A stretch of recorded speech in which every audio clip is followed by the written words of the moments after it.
to my 8th weekly 100-day project, my 100 collage papers video. We have passed the halfway mark. This week I got back out the gel plate, and for the first 3 days I also used my recently discovered super simple and inexpensive homemade mark making tool, which I recorded making again in the next section of this video. Collage paper 47 is revisiting my recently discovered therapeutic circles, but in a brand new context, removing paint on the gel plate. This is Liquitex Basics Payne's Gray. I thought there would be more removing paint from the main plate and applying it to the small plate, but that's not the way it worked out.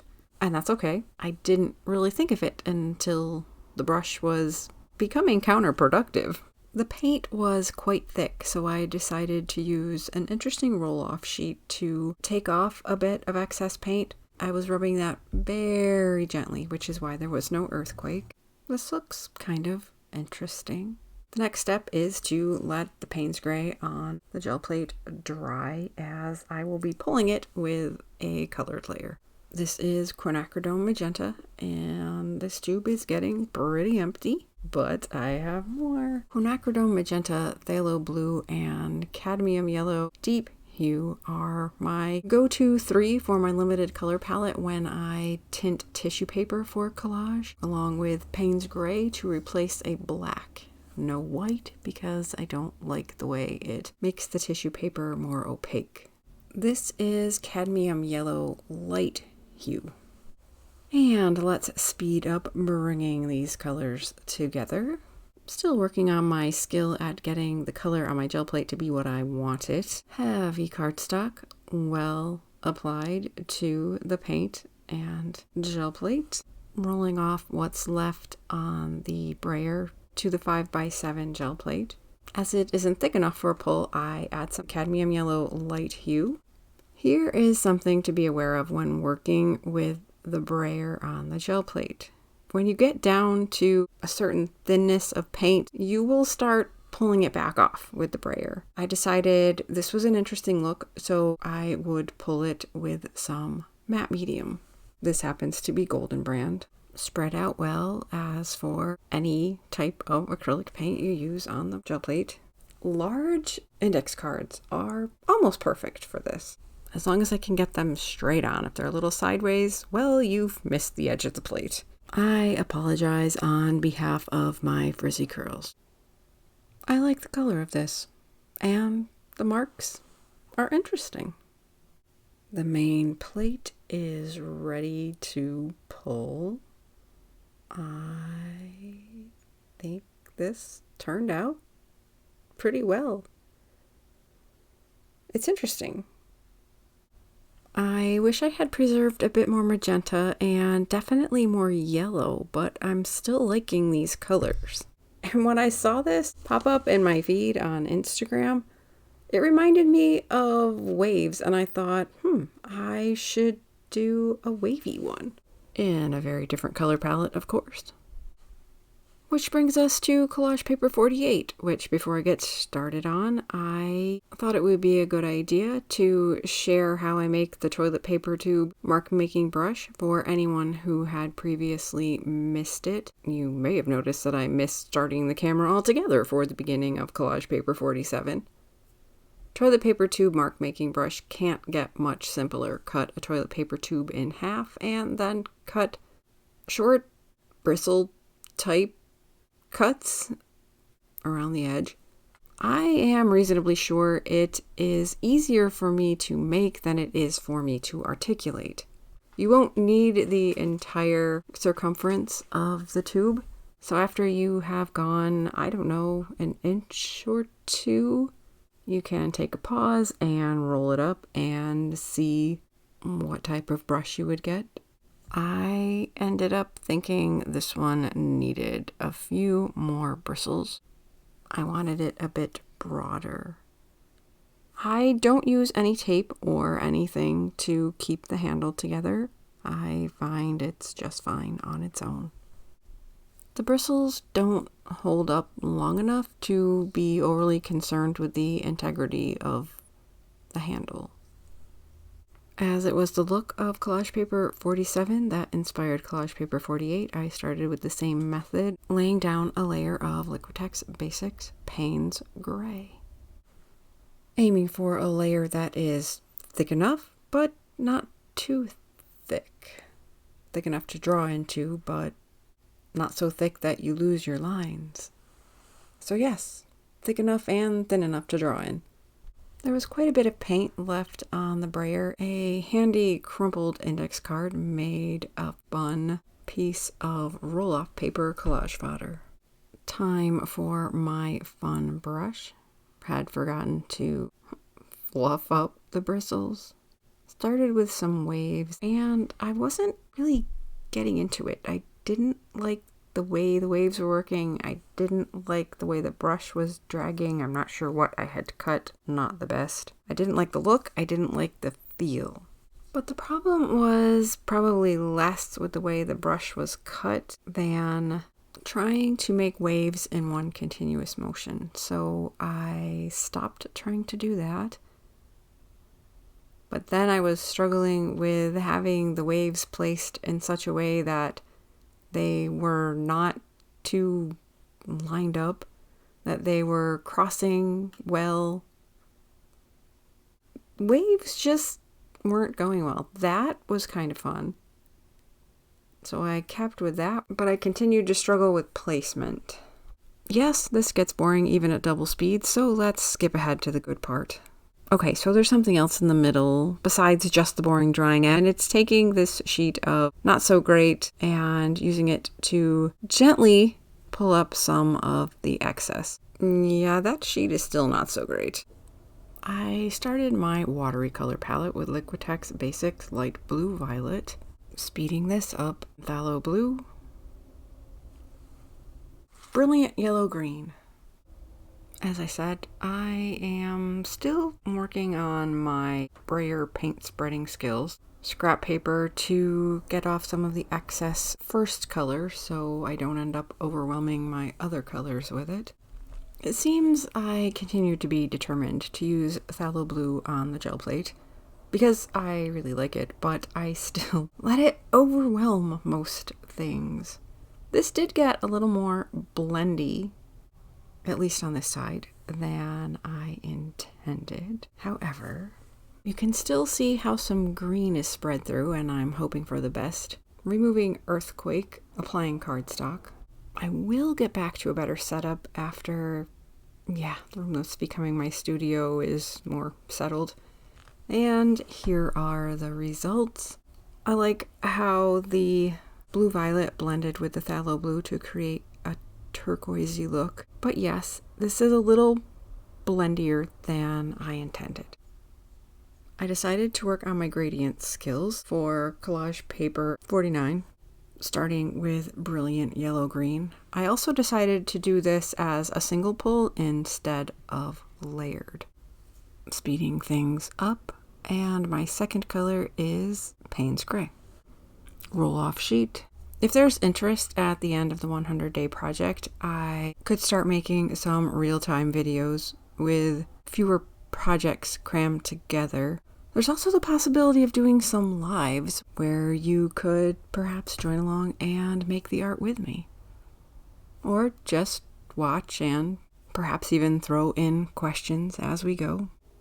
I decided instead of just the circles that I enjoy, I'd try more swirly, springy shapes, but I did not enjoy that as much. I didn't find it as relaxing and therapeutic, and since I didn't really like the look, I didn't feel like I needed to get comfortable with it, so I went back to my circles.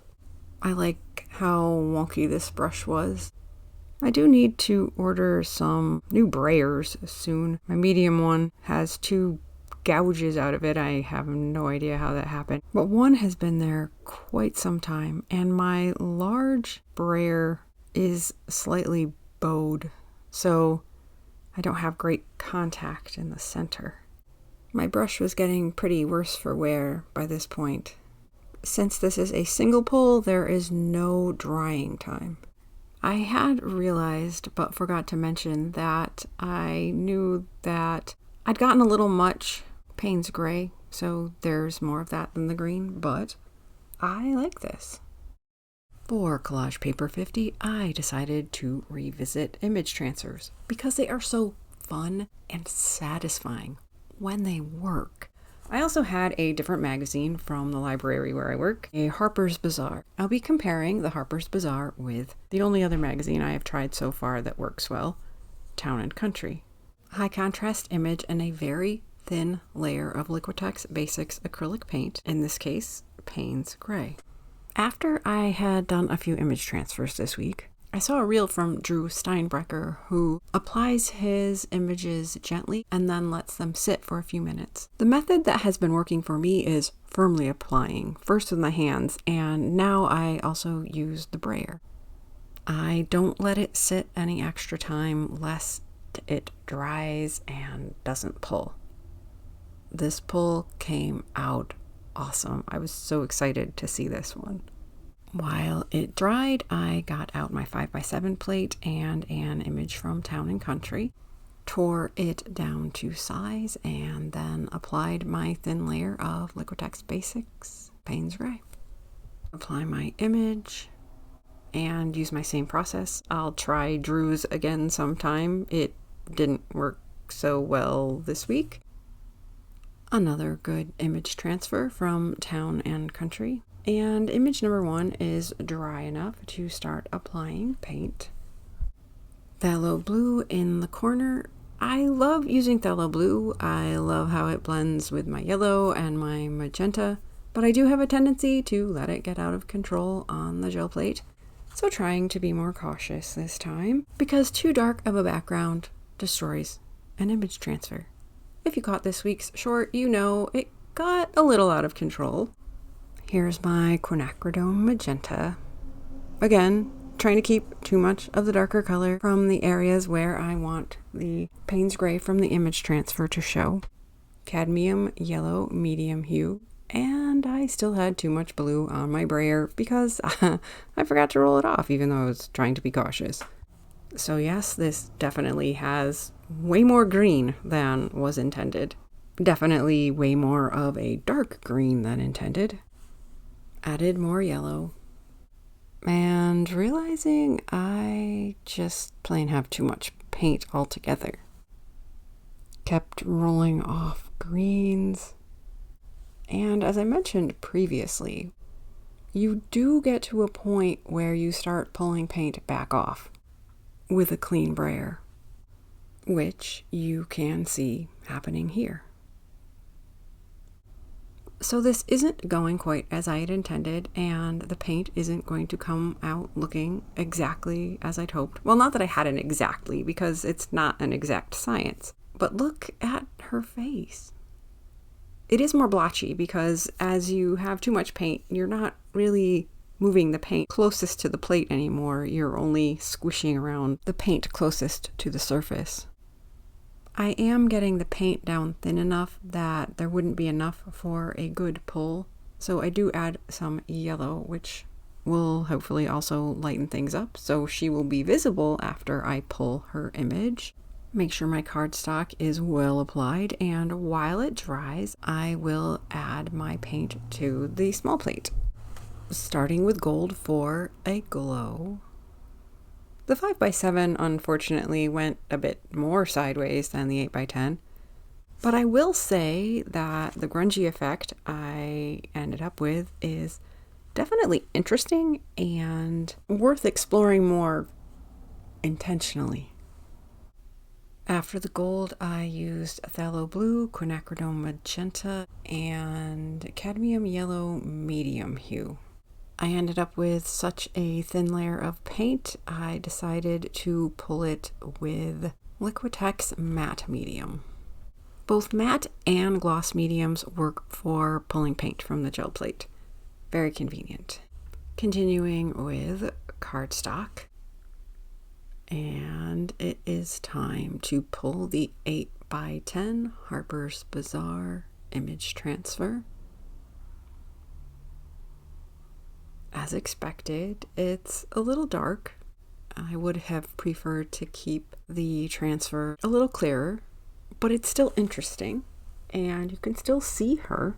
While I waited for the 5x7 to dry, I decided to try a laser print. I had assumed my printer wouldn't be good enough and those lines indicate, no, not enough toner.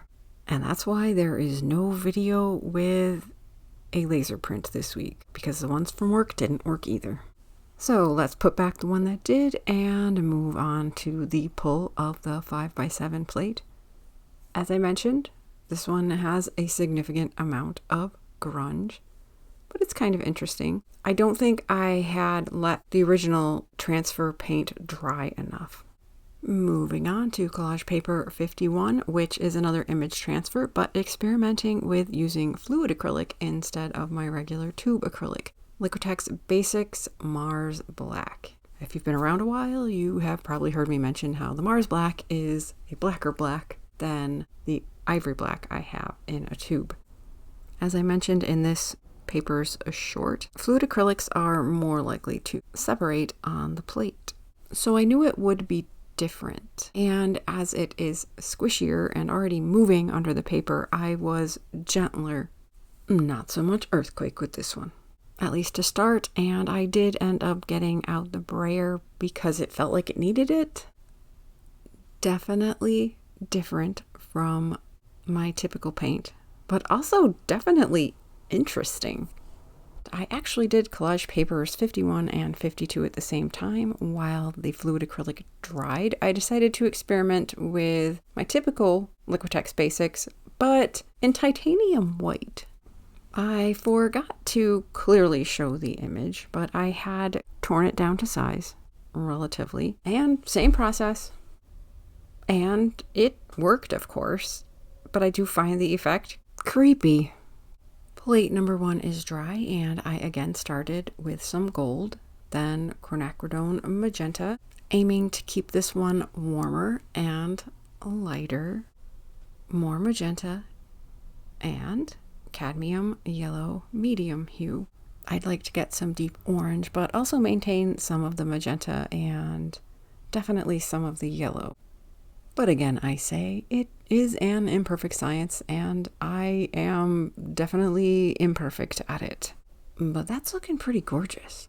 Cardstock, back to the earthquake, then back to letting it dry. I started with dioxazine purple for what's looking to me like a creepy Bo Peep, and quinacridone magenta. Even if the image was creeping me out, these two colors coming together is rather lovely. Time for cardstock, and you know the drill. Paint has had time to dry. The reason it needs to be allowed to dry is if the paint is still wet, it won't pick up the dry paint of the image transfer. I love how this one turned out. If you were going for a clear, crisp image transfer, you aren't going to get that from the fluid acrylic. But the color is gorgeous and the transfer is really interesting. Testing the corner of Creepy Bo Peep, and that is more gorgeous color. But if you want to use white, you may not want to use it for a person. I do find this one creepy, and I won't have to make another one like this, but I may try the white paint again in a different context. One last image transfer experiment for week 8, collage paper number 53. I tore some text out of a Harper's Bazaar and am working on the 5x7 gel plate. I'm not going to mess around with design or anything, just testing how text transfers. I use my typical Payne's Gray, and I use a large index card to both pull up extra paint to be less messy and to protect the small pieces of paper with the text on them from being displaced as I make sure they're pressed down. This text experiment does make me more fully aware that I need to work on the clarity of my image transfers. I kind of like the way mine have been coming out, but with the text, it's less distinct. I realized the smaller the text, the more issue there would be. But my image transfers do lack some clarity. Now it is time to let these dry. when they were dry, I decided against using a matte or gloss medium to pull them, which is where I first wanted to go. But I've noticed with those, they can also reactivate the paint and blur it. I started with silver and didn't have enough and realized it may be too close to the Payne's Gray, so decided to add some gold. After that is spread on the plate in a thin but not super thin layer. Add the cardstock and let it dry again after it's firmly applied. And the pull.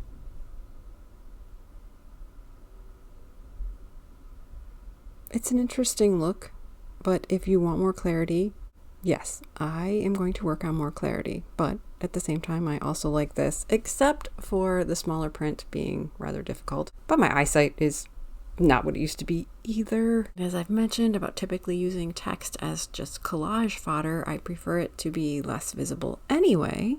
It's another experiment to give you ideas of what you can do. Have fun. Never be afraid to experiment.